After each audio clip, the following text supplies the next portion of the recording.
welcome to Thursday's maths lesson.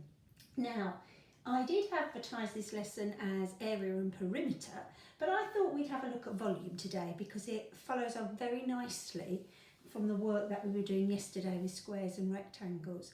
Now, what you'll need for this lesson is a pen or pencil and a piece of paper. And if you can go hunting and see if you can find yourself a box of some sort. I have got lasagna and some blueberry wheats. And if possible, can you get something that you could do some measuring with? It might be that you have a ruler, you might find a tape measure somewhere. Don't panic if you haven't got these things, you can still join in with the lesson today. Okay, just to start off with, as we do at school, I thought we'd have a bit of a times table warm up using what you know. If you know what 7 times 6 is, you can do all of these just by using your place value knowledge. Stop the video and have a go at these. Right, how did you get on? Well, the base fact here is 7 times 6, which is 42. 70 times 6 is 10 times larger, so the answer is going to be 10 times larger. 70 times 60 is 100 times larger, so the answer will be 100 times larger. 700 times 6, again, this is 100 times larger, so the answer will be 100 times larger than our original sum, our base sum at the top. This one, slightly different, 0.7. We've now made this side of the equation, this side of the sum, 10 times smaller. So we need to make our answer 10 times smaller. We've now got 0.7 and 0.6. So this side of the sum is 100 times smaller. So our answer needs to be 100 times smaller than our base fact. Now this is an interesting one because over this side we've got 0.07, which is 1,000 times smaller than 7, but 6,000 is 1,000 times larger than 6. So in effect we're cancelling the place value out and the answer is 42. Right, on to today's work. Now, I've got a cube, I've got a couple of cubes here. I'm sure you've seen cubes before. A dice is a cube, OXO cube if you use one of those, some tissue boxes are cubes. I want you just to stop the video for a minute and write down anything you know about cubes. And if you can't visualise the cube, because I've got them here, try thinking about a dice. A dice is a cube. Have a go, write down, maybe aim for at least 3 things that you know about cubes. Okay, did you get any of these?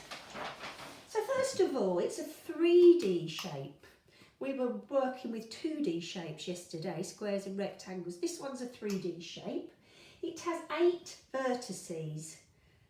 They're what you used to call corners when you were younger, but the proper mathematical vocabulary are vertices here, 8 of those. It's got 12 edges, 1, 2, 3, 4, 5, 6, 7, 8, 9, 10, 11, 12.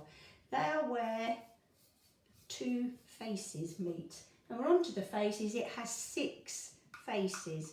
If you think of it as being a dice, and there are 6 numbers on the dice, 1 on each face. Each face is a square. Whichever face you look at, it is a square. As you can see, and all the edges are equal. So there are 12 edges and every single edge is the same length. And that's what makes this a cube. Right, so what's the difference between a cube and a cuboid? I'll turn my lasagna around there. You can see the end. Let's have a little look at our list and see what's the same and what's different. So, is it 3D? Yes, it is 3D. We can tick that. Does it have 8 vertices? 1, 2, 3, 4, 5, 6, 7, 8. Yes. Does it have 12 edges? 1, 2, 3, 4, 5, 6, 7, 8, 9, 10, 11, 12. Yes. Does it have 6 faces? 1, 2, 3, 4, 5, 6. So those 4 properties are exactly the same as a cube, but here is where they're slightly different. Each face is a square. You can tell straight away that's not a square, that's not a square, that's not a square. So the faces on a cuboid can be square, but sometimes they're rectangles as well. The faces on my lasagna box are all rectangles. All edges are equal. Well, we can see straight away they're not, because this edge is a lot shorter than this edge. So whilst they share some properties, there are a couple of properties that actually make the distinction between a cube and a cuboid. Now, I've had to raid Year 2's Unifix for the next part. I'm going to build a cube. So I'm going to build this using Unifix. So I know that all the edges need to be equal. So they need to have, I've got 3 cubes there, 3 cubes there, so I therefore need 3 cubes in height.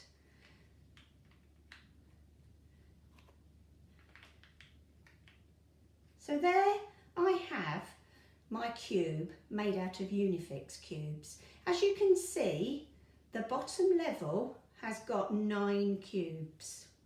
So how many cubes have I used in total to build the big cube? How many Unifix cubes are there in the whole of the big cube? Have a little think. I've used 27 cubes, 27 Unifix cubes to make this large cube. And you can see that because I've used 9 in that layer, 9 in that layer, and 9 in that layer, and 3 9s are 27. But there is another way to work out how many cubes I used. You saw me build this, but if someone else came along, they might not be able to visualise how many cubes are inside. So what we need to do is, we need to look at the width, the length, and the height of this cube. Now, the width is 3 cubes. The height is 3 cubes. And the length is 3 cubes. And if we times those 3 numbers together, we will be able to work out how many cubes I used. So 3 times 3 is 9, and 3 times 9 is 27.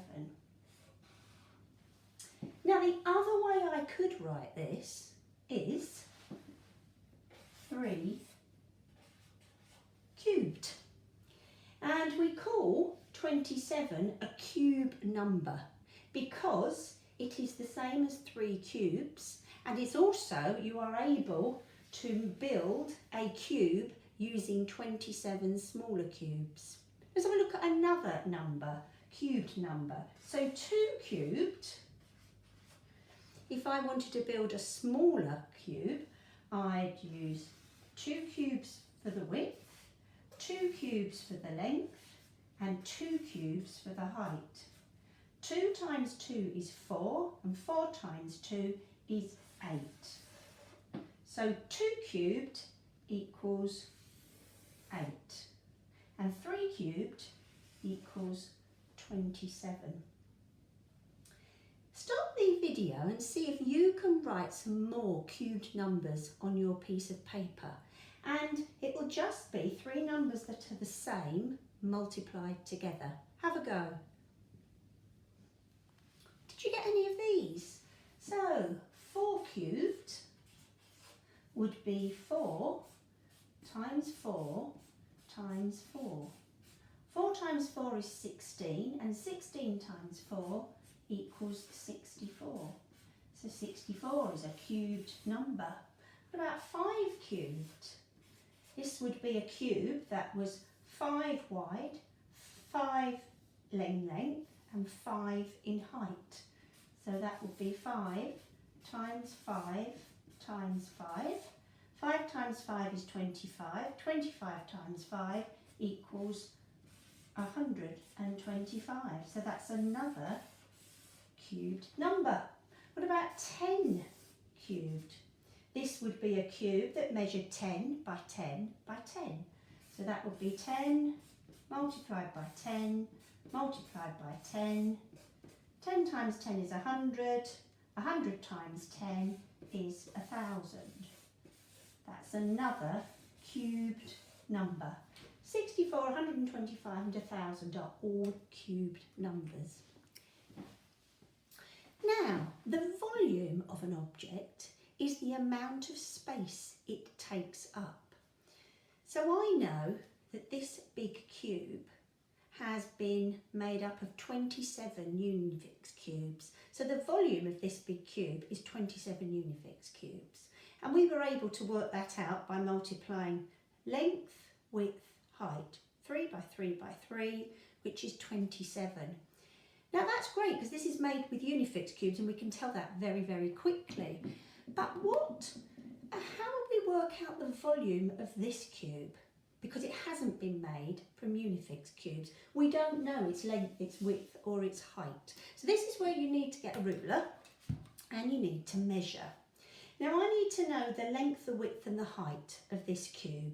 The length, the width, the height. Because it's a cube, I know that they're all the same.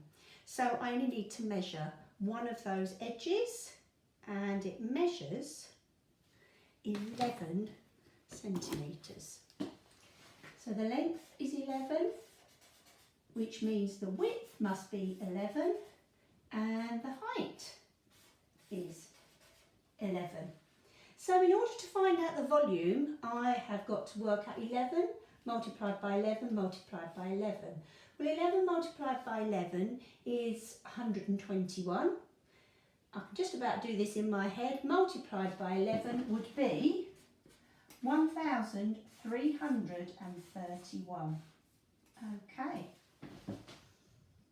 But what is our unit going to be?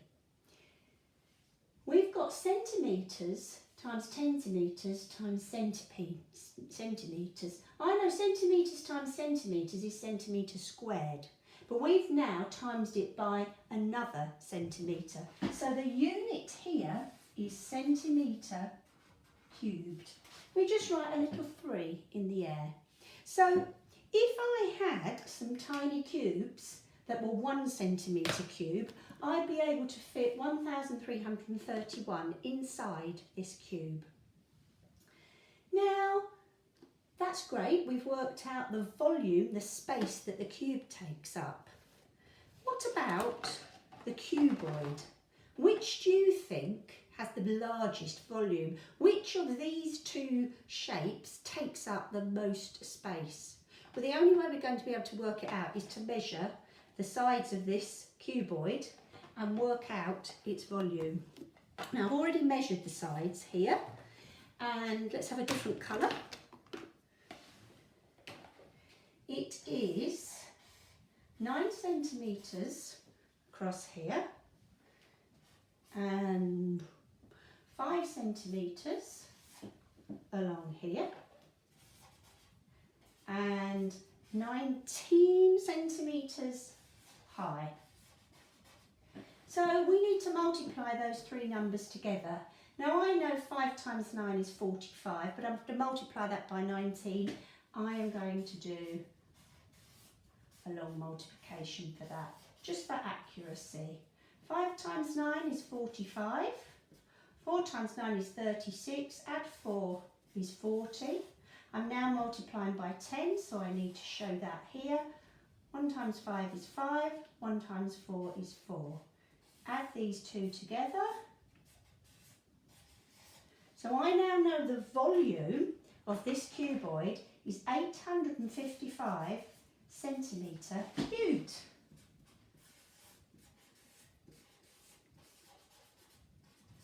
So, were you right? I looked at this and thought that would definitely have a larger volume than the cube. But in fact, we've measured and we've calculated, and it's the cube that has a larger volume. It takes up more space. Okay, I'm going to put some examples on the next slide. Now remember, if you can multiply these numbers in your head, fine, but if you can't, you can always do a long multiplication as I showed you in the previous example. So stop the video and see if you can calculate the volume of these cubes and cuboids.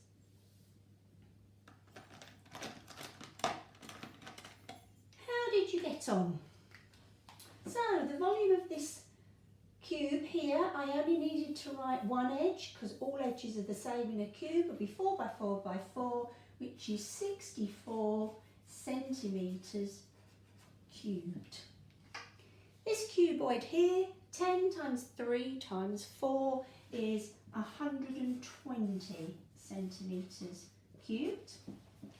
And here we have one that's 7 times 8 times 12, which is 672 centimetres cubed. This one's 11 times 12 times 2.5, which is 330 centimetres cubed.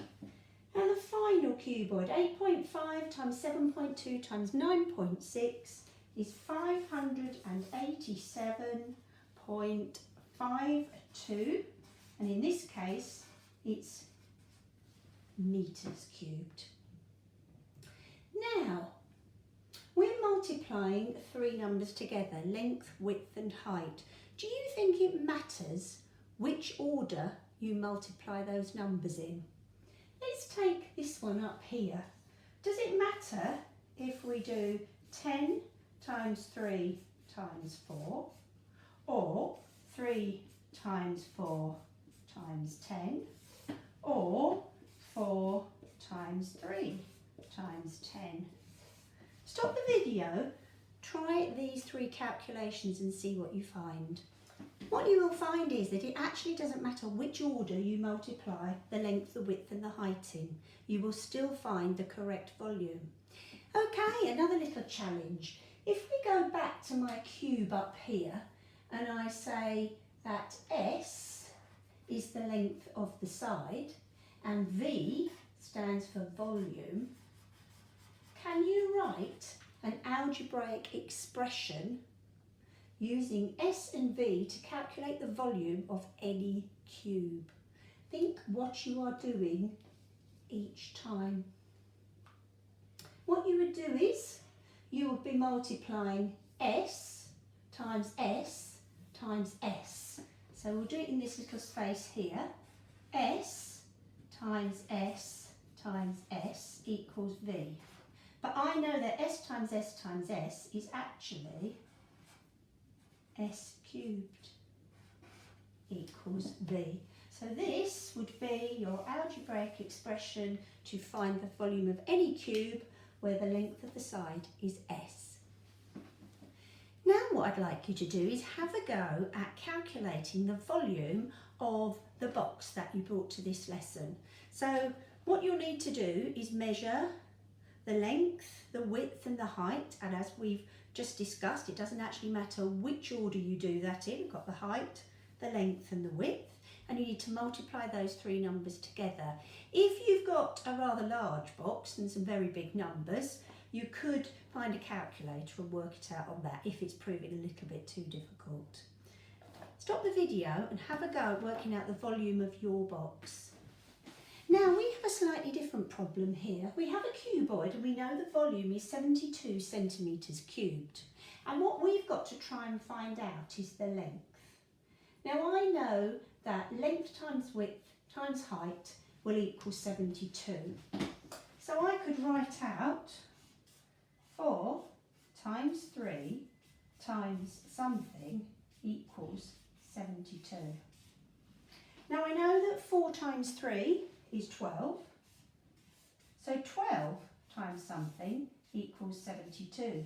Now you probably use your multiplication factors to work out what that's going to be, or you could then just reverse it round and do 72 divided by 12 equals the missing side. So volume again, much like area, is very much helped by your multiplication and division facts. And what I'd like you to do now is have a go at finding the missing side in each, the missing edge in each of these 3 examples. Follow what I've done up here. You could work out what the missing length is there first and use that to help you to calculate the missing edge in each of these 3 examples. Stop the video and give it a go. So, let's see how you got on. Well, obviously 12 times 6 is 72, or 72 divided by 12 is 6. So the missing length here is 6 centimetres. Here we've got 2 times 4 is 8. What do you multiply 8 by to get to 40? This would be 5 centimetres. Over here we know that 6 times 10 is 60. How many 60s go into 24? That would be 4. And this last one a bit tricky. 12 times 17 times 15 metres would equal a volume of 3,060 metres squared. Okay, one final problem. Now imagine that you were told that you had a cuboid and the volume was 32 centimetres cubed, and you were asked what could the length, the width and the height be. So you need to find 3 numbers when multiplied together make 32. Stop the video and have a little go at this. See how you would approach it. Now what I would do is I would start by finding factors of 32. Okay, I'd just start with 2 numbers. So I know that 4 times 8 is 32. But I need to multiply together 3 numbers, not 2. So I'm going to choose one of these numbers and I'm going to break it down into 2 numbers. I'm going to choose the 8 and I'm going to break that down into 2 times 4. And using my method, I think therefore that 4 times 2 times 4 will equal 32. Well, let's work this out. 2 times 4 is 8 and 8 times 4 is 32. So 2,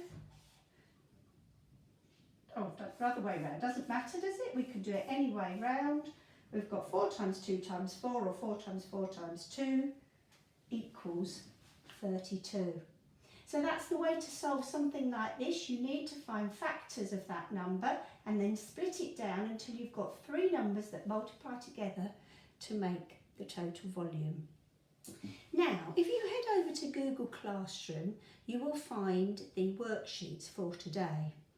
Now, I've arranged them as sort of an entry level, a little bit harder, and then a quite challenging sheet.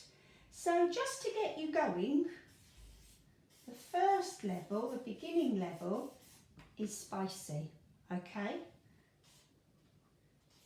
If you want something a little bit harder, try the hot level. And if, and only if, you really understand all of this, start on the very hot, okay? But if you've looked at this and you think, I'm not really that clear, then start on the spicy. And if you are really stuck, go back and watch the video again, and it might help you with some of the questions on the sheet.